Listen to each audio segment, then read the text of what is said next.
Olá, nós somos o Grupo 4 e vamos falar um pouquinho do contexto histórico e das principais medidas adotadas na saúde pública no período da Quarta República, ou também chamada de República Populista, que foi de 1946 até 1964.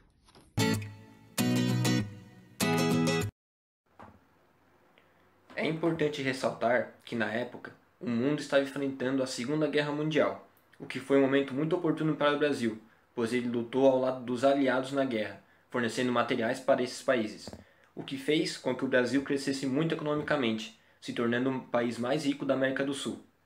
A Constituição de 1946 é a quinta Constituição brasileira.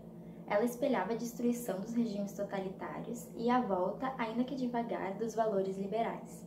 Ela também tratou de restabelecer valores democráticos e republicanos da Constituição de 34, como as eleições diretas para os principais cargos do Legislativo e do Executivo, e alguns novos preceitos, como o voto feminino.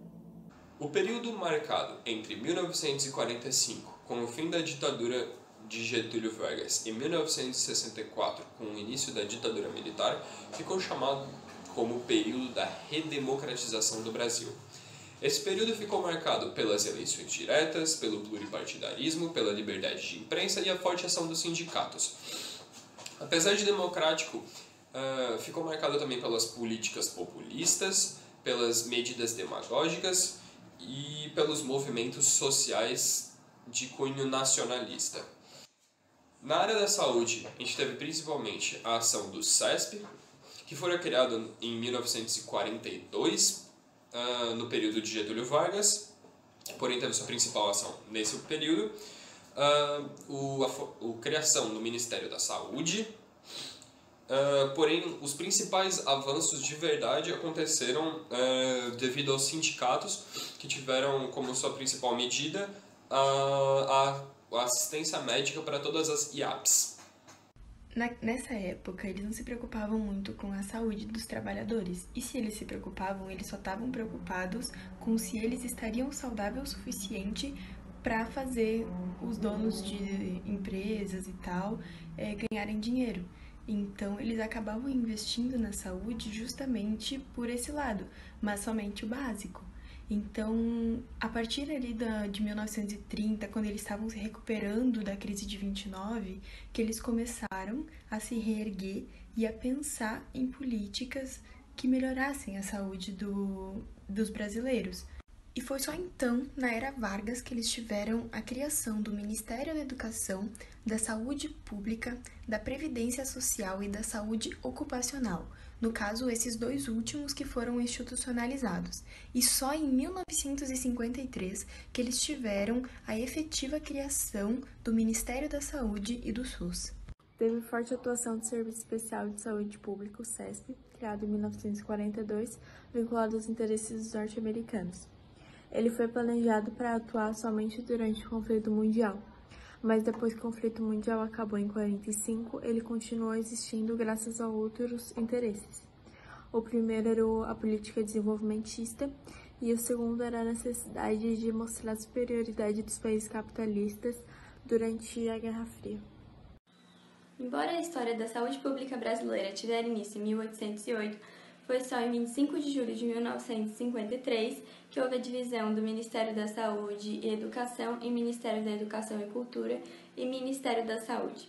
Nesse momento, o Ministério da Saúde ficou responsável pelas ações que antes eram de responsabilidade do Departamento Nacional de Saúde.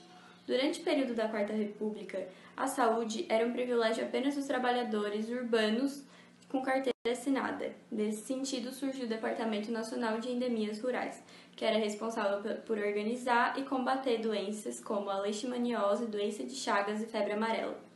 Nesse sentido, foi muito importante a ação do Ministério da Saúde para a saúde conseguir chegar em áreas do interior do país. O Plano SAUT, sigla para Saúde, Alimentação, Transporte e Energia, foi um plano econômico elaborado em 1948 e posto em prática em 1950 no governo de Eurico Gaspar Dutra. Foi abandonada em 1951 por não terem sido alcançados os objetivos. Na área da saúde, o Plano SAUD resultou na construção de obras como o Hospital dos Servidores do Estado no Rio de Janeiro, sendo o maior Hospital da América Latina e o Hospital do Subúrbio, em Salvador, na Bahia. O desenvolvimentismo de Kubitschek gerou pressão de empresários no que tange a eficiência das indústrias. No campo da saúde, o Congresso de Hospitais instituiu os serviços médicos próprios das empresas, ou seja, o serviço privado de saúde. Eu vou falar sobre o contexto histórico pós-Vargas, que foi depois do primeiro mandato de Vargas, que foi de 30 a 45. O presidente eleito em 1946 foi Eurico Dutra, que o ponto mais importante do governo dele foi o Plano SALT, que foi para controlar a crise econômica que estava acontecendo. Depois de Dutra, em 1950, tiveram novas eleições em que o Getúlio Vargas foi eleito. Esse governo do Vargas foi bem tenso por causa da oposição e principalmente o ponto crítico foi ele foi taxado de corrupto e a tentativa de assassinato do inimigo dele, que era jornalista Carlos Lacerda. Aí a pressão popular foi gigante e ele cometeu suicídio em 54. Depois dele, o JK assumiu, Juscelino Kubitschek. E o JK tinha... O ponto principal do governo dele foi o plano de metas, que o slogan era 50 anos em 5. Que teve a construção de Brasília, a mudança da capital do Rio de Janeiro para Brasília. E depois o JK assumiu o Jânio Quadros com o vice João Goulart. Só que o Jânio Quadros assumiu em 61, e ele renunciou em agosto do mesmo ano. Aí o vice assumiu, no caso o João Goulart, só que também foi bem tenso, porque ele foi taxado como comunista, porque ele queria realizar uma reforma agrária, e a oposição não aceitou, tanto que teve a marcha da família com Deus pela liberdade, e depois disso teve o golpe militar em 64. Então, recapitulando o que já foi falado, os principais tópicos de saúde pública no período da Quarta República foram a forte atuação do CESP, Sistema Especial de Saúde Pública, principalmente na Amazônia, a criação do Ministério da Saúde, a criação do Plano SALT e o desenvolvimento de serviços médicos próprios das empresas no governo JK. Esse é nosso vídeo sobre saúde pública no período da Quarta República. Obrigada!